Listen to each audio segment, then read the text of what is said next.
E aí, pessoas que querem entender como que o Partido Comunista Chinês funciona? Tudo bem com vocês?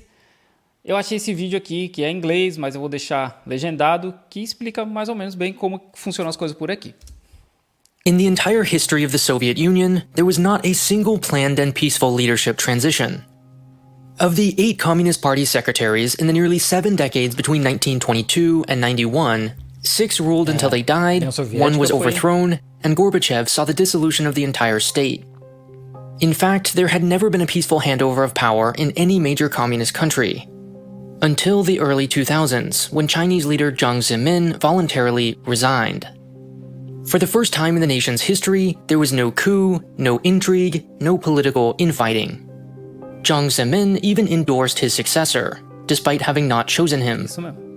No one was calling China a liberal democracy, but it seemed as though the days of one-man rule were finally over. Term limits Para os chineses, estabilidade é uma das coisas mais importantes que tem. were instituted. Anyone over the age of 68 was expected to retire. And each successive leader, from Mao Zedong to Deng Xiaoping to Jiang Zemin to Hu Jintao, was less powerful than the last. The phrase being floated around at the time was intra-party democracy. Isso mesmo. In other words, there may only be one party, but within it there was plenty of room for healthy competition. E tem várias divisões dentro do Partido Comunista Chinês, né? From here on out, policies would be debated, leaders would rotate out, and the best ideas would win. Then, one man, Xi Jinping, reversed all this progress.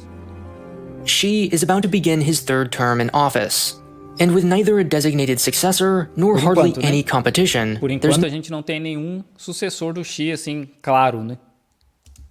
no end to his rule in sight.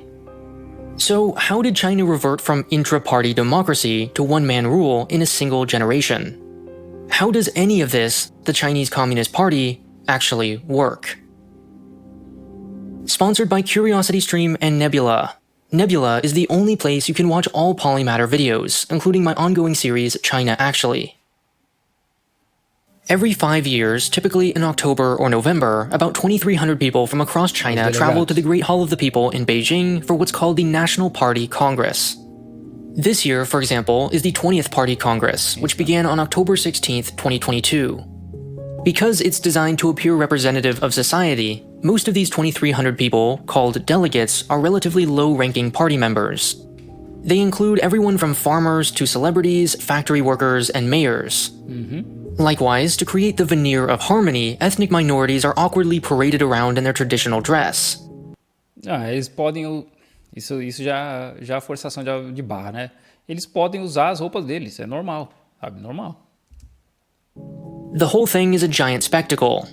There are Também, porque no fim política é isso aí, em qualquer lugar do mundo e aqui não é diferente. red curtains with golden tassels and more clapping than an American State of the Union. The party takes no risks in the run-up to the country's most important political event. VPNs, which, although illegal, are ordinarily tolerated for VPNs não são ilegais. Pô, mano, é fácil de vocês pegar essa informação, né? VPN não é ilegal na China. O que pode dar problema? Um chinês, porque isso raramente vai acontecer com um estrangeiro, um chinês acessar informações fora da China, algumas notícias, e postar nas redes sociais chinesas. Um link, sei lá, um screenshot, qualquer coisa do gênero, e isso pode dar problema para o chinês. O VPN, por si só, não é legal. Tanto que tem na Apple Store daqui, né? Então, não é ilegal.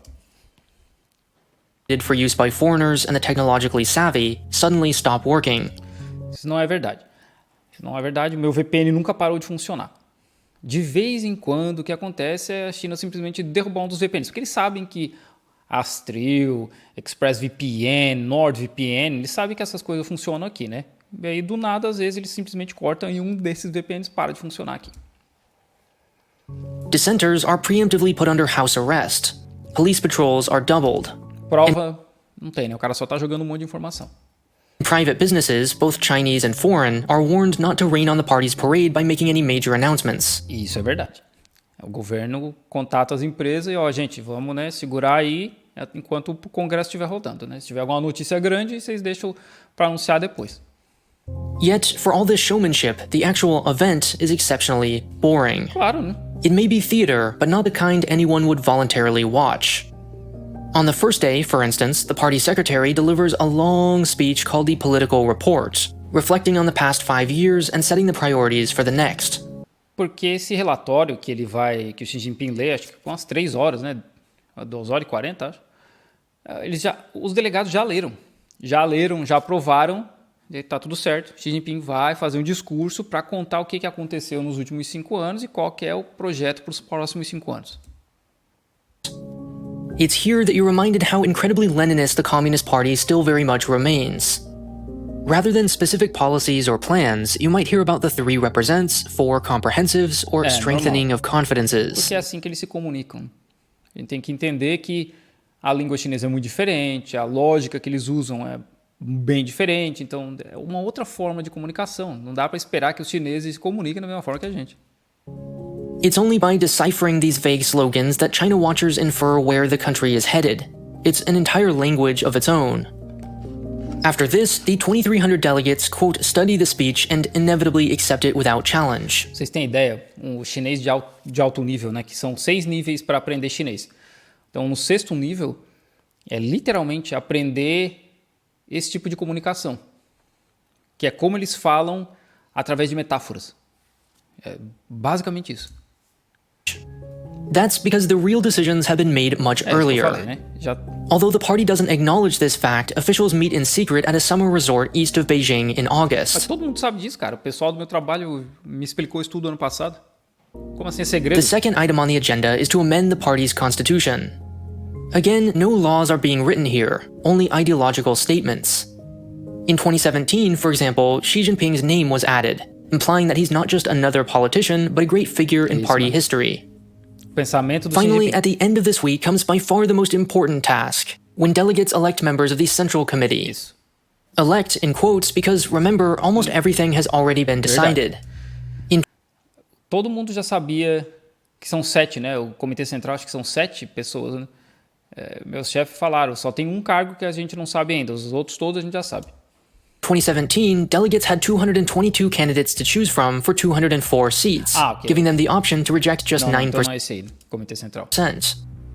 Those 204 people then became members of the Central Committee, the next level up in the party hierarchy. There are almost as many alternates who attend meetings but aren't allowed to vote. They can replace full members when they die or lose their positions. The Central Committee meets at least once a year in what's called a plenum, and the first plenum occurs the day after the party congress ends, this year on October 23rd. Their most important task is to elect members of the 25-member Political Bureau, or Politburo, another level up in the party hierarchy. The Politburo, in turn, elects a standing committee of usually 7 or 9 people. O Standing Committee, que já tinha tudo ajeitado, né? Mas assim, a maioria dessas coisas já está tudo decidido antes. Tudo organizado. É muita negociata, é muito jogada, muita disputa de poder dentro do Partido Comunista. One of which is the General Secretary of the party, Xi Jinping. in this case, Xi Jinping. Notice the phrase General Secretary, not President. China is a party state, which means it has a government and a single ruling party. The two mirror each other in many ways, but they aren't the same. The state, confusingly, has its own version of the National Party Congress called the National People's Congress. And to make things even more confusing, multiple parties participate in the People's Congress, not just the Communist Party. Que é como é que eles falam em português? É a frente única, né? Que os caras se juntaram contra os japoneses e depois para reunificar o país depois da Guerra Civil, né? São todos esses países ali, são 9 partidos na China. But they're all members of a single united front, which means they coexist, not compete with the CCP. No fim, eles têm que aceitar a liderança do Partido Comunista Chinês. Anyway, just as the party congress helps elect a general secretary every 5 years in the fall on the party side, the People's Congress elects the country's president and premier every 5 years in the spring on the state side. Though, don't think of the party and state as entirely separate either. There's lots of overlap. Virtually everyone working for the Chinese state is a party member, but not all party members work for the state. After all, tem 10 membros do Partido Comunista na minha empresa e eles não têm função, cargo nenhum no governo, né? Eles só trabalham na nossa empresa. there are nearly 100 million party 96 members. milhões, né? As General Secretary, Xi Jinping is head of the party, and as president, he's head of the state. These are two different roles that could be filled by two different people. But they're not, which gives him the choice of which to use at any given moment. When Xi visits a foreign country, unless that country is, say, Communist Cuba or North Korea, he does so as the president of China. That's technically true. He is, in fact, the president. But there's a growing movement in favor of always calling him General Secretary. In China, the party is above the state. The People's Liberation Army reports directly to the party, not the government. O exército é o exército do Partido Comunista, né? A city's party secretary is given the license plate number 1, and its mayor 2. Trivial as this may sound, it is telling. The CCP even has its own separate justice system. Sim. In other words, Xi Jinping's most important titles are General Secretary and Head of the Military, not President, which is mostly a ceremonial role. The common use of President, many argue, is a deliberate strategy on China's part to obscure the party's importance. It wants to appear to investors like any other country, not one Acho que where é mais a forma como eles se comunicam mesmo, a forma como eles enxergam isso. your private property might be confiscated for political reasons. But in truth, even the title General Secretary is a bit misleading. In most countries, a person's position in government is what makes them powerful. Joe Biden is powerful because, and for the most part only because, he's President of the United States. Sure, former presidents are celebrities, but fame is not to be confused with power. This all probably sounds exceptionally obvious, but it's not true in China. Take an example. Have you ever heard or seen a photo of Deng Xiaoping? What about Zhao Ziyang? Chances are the answer is yes to the first question and no to the second. Um era presidente, outro era Deng is the secretário. iconic pioneer of China's reform era, while Zhao is forgotten by all but students of history. Yet Deng Xiaoping was never General Secretary. Zhao was. Instead, Deng is referred to as a paramount leader, an informal nickname, not an official position. When Deng famously traveled to Shenzhen calling for more economic reform, he was 87 years old and fully retired, yet powerful enough to steer the country's direction. You don't need any specific title to wield considerable political power in China, even the most political power. And conversely, neither does holding any specific title guarantee power. The watershed moment in Chinese history, when Jiang Zemin peacefully handed over power to Hu Jintao in 2002, is not quite what it seems. In reality, Jiang quietly stayed on as head of the military until he was heavily pressured to step down in 2004. Like China's embrace of capitalism, the party's conformity to consistent rules and norms O capitalismo. Aham.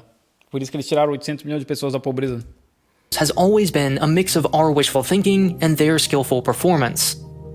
Even age limits, which were seen as a positive sign that no one would be allowed to rule forever, turned out to merely be a way for Jiang Zemin to purge his rivals, and the limit has been broken when convenient since. É, isso acontece. When China made headlines in 2018 for removing term limits, that was for the office of president. There have never been term limits on party secretaries, meaning Xi Jinping could have already stayed in power indefinitely. What all this means is that in China, power isn't automatically conferred by office. It has to be won. Its leaders generally arrive relatively weak and slowly try to consolidate authority over time.